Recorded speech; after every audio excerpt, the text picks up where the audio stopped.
Good afternoon. I'm Drew Holley with BIS Benefits. Today we're going to talk about commercial fire insurance. And like I always say, this is America's most boring podcast. We're going to be brief on this subject today. So what is commercial fire insurance? Essentially, think of it like home insurance for your building. Okay, it's going to protect you in fires. So if the building burns down, do you want to be protected? Very simple stuff. Why this subject matters. There's fires.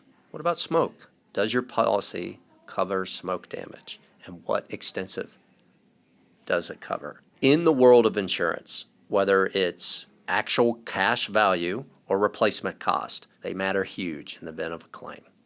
It's the difference between getting $1 million check or a $100,000 check in the event that your building burns down.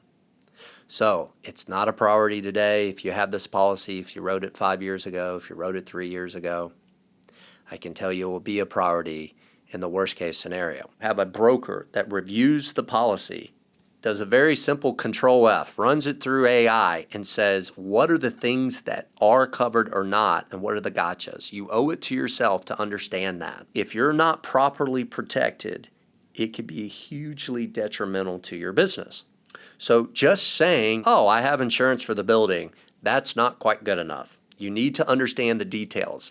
What happens? Are they going to replace the cost of the building based off today's labor costs and material?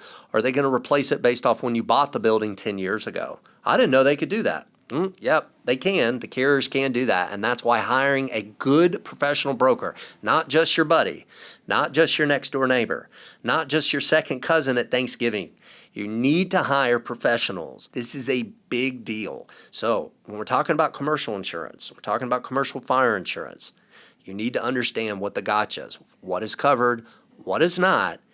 And there are scenarios where you may want to pay $100 more a year simply to get $1 million check in replacement, God forbid the building burns down, as opposed to $100,000. Either way, you owe it to yourself to have a broker to give you that choice. And if you'd like a free review, BIS would love to give that for you. Thank you.